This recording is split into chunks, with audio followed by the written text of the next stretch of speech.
Salam jumpa di channel Mengulas Malam bersama saya, Damai. Sahabat Mengulas Malam, kali ini saya akan berbagi kisah pengalaman dari salah satu sahabat yang telah mengirimkan ceritanya ke email kami mengulasmalam@gmail.com. Sebut saja namanya Aris, adalah seorang supir ambulans.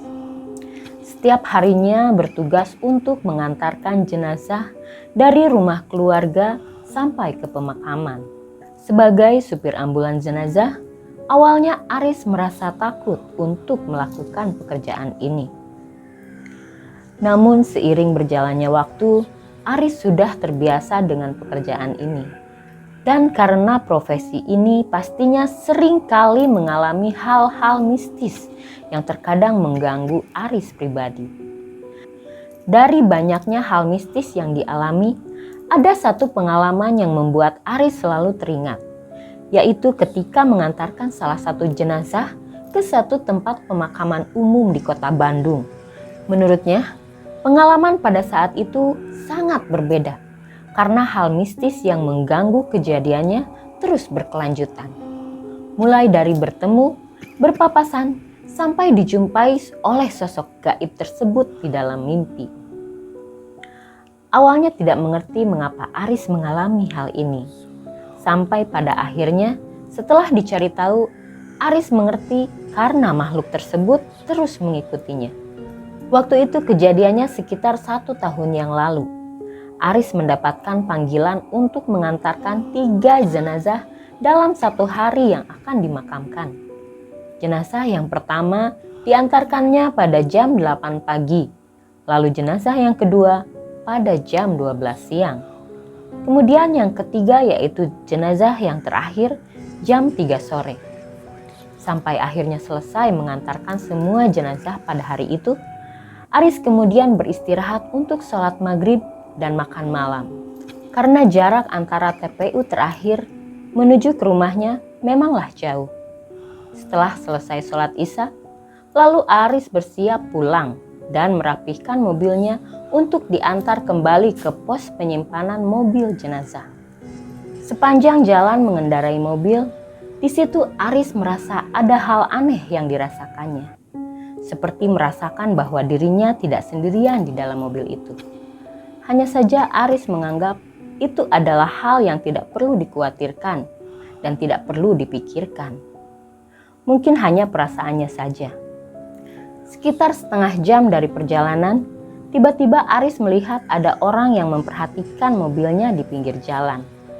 Sampai penasaran, dilihat di kaca spion, orang itu masih melihat ke arah mobil.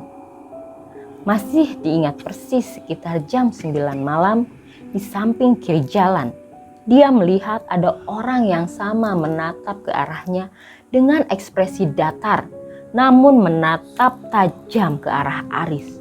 Aris sangat menyadari hal itu, karena orang itu adalah orang yang sama dengan orang yang memperhatikan mobil dia sebelumnya. Seorang wanita menggunakan gaun berwarna merah selutut, namun Aris berpikir positif pada saat itu.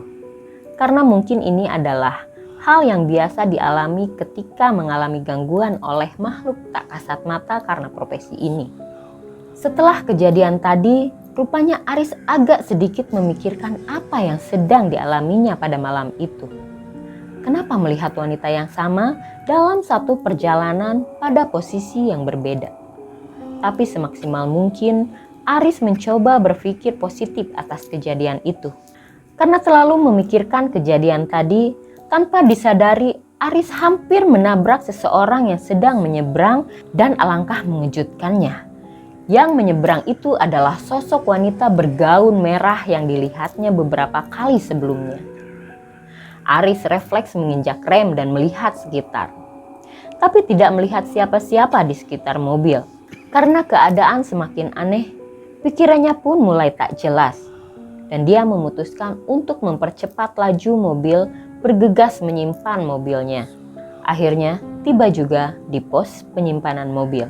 Setelah kejadian tadi, Aris melanjutkan kegiatan malam itu dengan mandi dan membersihkan diri agar tidak ada yang menempel dalam tubuhnya. Keesokan harinya, Aris tidak mengalami hal-hal yang aneh lagi.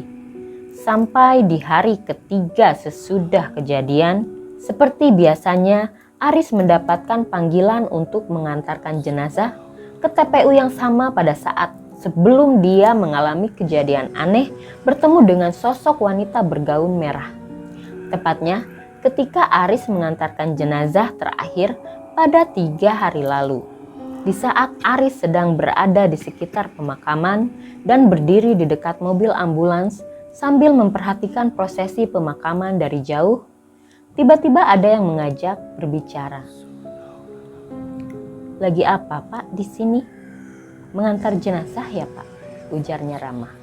"Iya, Mbak," jawab Aris sambil menghabiskan rokok yang sedang dipegangnya. "Biasanya kalau sehabis antar jenazah kemana, Pak? Langsung pulang?" tanyanya lagi kepada Aris.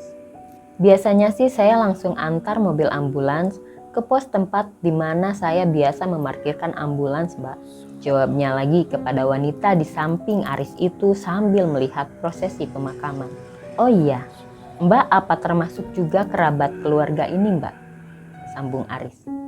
Tiba-tiba suara wanita di sampingnya ini seperti menjadi lebih dekat dan berkata, "Bukan, tapi makam saya ada di sebelah sana," tuturnya. "Oh iya, Mbak," jawab Aris santai. Seketika itu Aris langsung kaget, menyadari bahwa wanita itu tadi mengatakan bahwa dia sedang memberitahu kuburannya. Refleks Aris menoleh ke samping dan melihat sekeliling. Ternyata sudah tidak ada siapa-siapa di sekitarnya. Semenjak kejadian siang itu di pemakaman, Aris tidak mengalami kejadian aneh lagi. Dia pulang ke rumah seperti biasanya, beristirahat dan menjalani kegiatan seperti biasa. Tapi kemudian Aris mengalami keanehan setiap malam hari menjelang tidur atau setiap dia sedang sendiri. Terasa seperti ada yang mengawasi dirinya.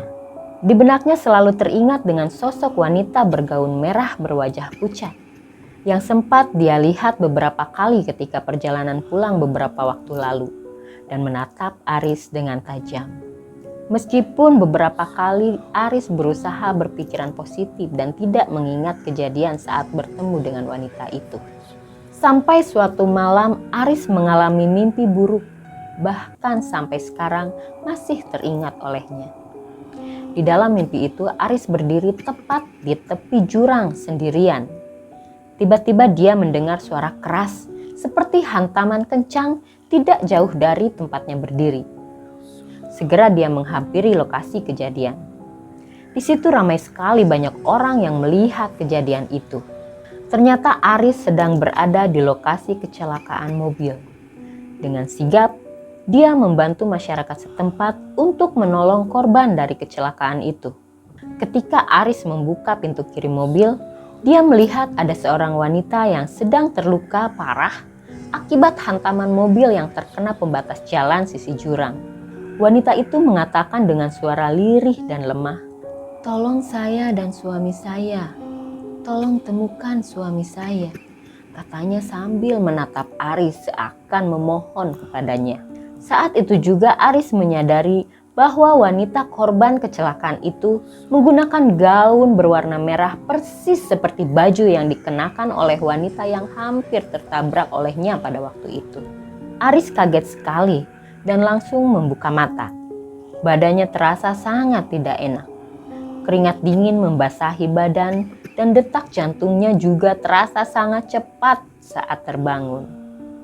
Aris merasa sangat takut ketika terbangun karena mimpi itu terasa sangat nyata dan jelas bahwa Aris menyaksikan kejadian kecelakaan itu. Sampai keesokan harinya, Aris tidak bekerja karena dia tidak bisa berhenti memikirkan apa yang sebenarnya sedang dialami. Ada apa dan atas alasan apa sosok itu terus mengikutinya sampai berani menampakkan diri di hadapan Aris, bahkan mengajaknya bicara ketika sedang berada di pemakaman.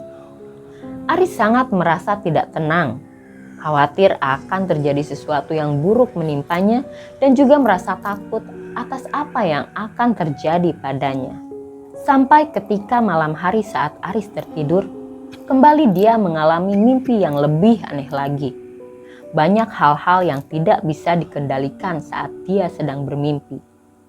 Di dalam mimpi itu, dirinya sedang mengendarai sebuah mobil berwarna hitam di jalan yang sangat gelap. Dengan kondisi jalan hanya tersorot dari lampu mobil dan lampu jalan yang jaraknya tidak terlalu berdekatan. Yang dilihat di dalam mimpi itu hanya fokus pada setir mobil yang sedang dikemudikan. Tangan Aris tiba-tiba menggenggam tangan seorang perempuan yang duduk di sampingnya. Sambil tertawa bersama dirinya, bercengkrama dengan manis bersama wanita itu. Ketika sedang asik mengobrol dengan wanita itu, tiba-tiba pandangan wanita itu menjadi sayu dan terlihat seperti sangat sedih sambil berkata dengan lemah, "Tolong selamatkan suami saya." Seketika Aris melihat ke arah jalan, tiba-tiba ada mobil truk dari arah yang berlawanan berlaju dengan cepat ke arah mobil yang sedang dikemudikannya. Refleks Aris pun membanting setir ke arah kiri untuk menghindari truk tersebut, hingga menyebabkan mobilnya terpental ke arah jurang dan menabrak pembatas jalan. Aris terdorong ke pintu mobil sampai pintu mobil itu terbuka karena saking kencangnya mobil itu menghantam pembatas jalan dan membuat Aris terlempar jatuh jauh ke jurang. Disitulah Aris langsung terbangun dari mimpi dengan keadaan yang lebih buruk lagi. Kondisi tubuhnya berkeringat dingin, jantungnya berdetak dengan cepat, dan tubuhnya demam tinggi. Ketika terbangun, barulah Aris sangat menyadari bahwa sosok wanita yang ada di dalam mimpinya itu adalah wanita yang selalu mengikuti dia akhir-akhir ini. 2 hari kemudian setelah kondisi Aris membaik, dia memutuskan untuk mendatangi pihak keluarga wanita tersebut dan ingin menanyakan untuk memastikan bahwa jenazah yang diantar tempo hari adalah korban kecelakaan atau bukan. Dan mengejutkan bagi dia adalah ketika mendapatkan jawaban dari keluarga duka. Ternyata memang benar jenazah yang tempo hari Aris antarkan itu adalah korban kecelakaan. Dan menceritakan bahwa 1 korban lagi belum ditemukan jenazahnya. Dijelaskan juga oleh pihak keluarga bahwa korban tersebut adalah suami dari jenazah wanita yang dia antar ke pemakaman saat itu. Berhubungan dengan apa yang dijelaskan oleh pihak keluarga, Aris pun menjelaskan kepada mereka apa saja kejadian yang dia alami belakangan ini, gangguan-gangguan yang terjadi kepadanya sampai dijumpai di pemakaman oleh sosok wanita itu. Aris juga menjelaskan kepada pihak keluarga bahwa dirinya juga tidak mengerti mengapa kejadian ini terjadi padanya dan mengapa harus Aris yang menyampaikan pesan dari mendiang sosok wanita itu. Dan pihak keluarga pun perlahan mempercayai apa yang Aris ceritakan, lalu melakukan tindak lanjut bersama aparat mencari jenazah suami sosok wanita yang bergaun merah itu. Akhirnya jenazah korban ditemukan dan kondisinya sudah benar-benar pucat. Setelah melalui proses otopsi dan lainnya, pihak keluarga meminta Aris untuk mengantarkan jenazah korban yang baru ditemukan. Dari kejadian tersebut, Aris mendapatkan pengalaman yang tidak bisa dia lupakan meskipun pribadinya tidak mengerti tentang hal mistis. Dan dari kejadian itu Aris menyimpulkan bahwa benar ada kalanya seseorang yang sudah tidak ada juga ingin pergi dengan tenang. Bagaimana sahabat? Semoga cerita dari Aris ini menjadi inspirasi bagi kita semua. Jika sahabat punya pengalaman mistis dan ingin diangkat ceritanya di channel Mengulas Malam ini, silahkan kirim ceritanya ke email kami mengulasmalam@gmail.com. Jangan lupa juga untuk terus dukung channel ini dengan subscribe, like, komen, dan share tentunya. Sampai jumpa di video selanjutnya.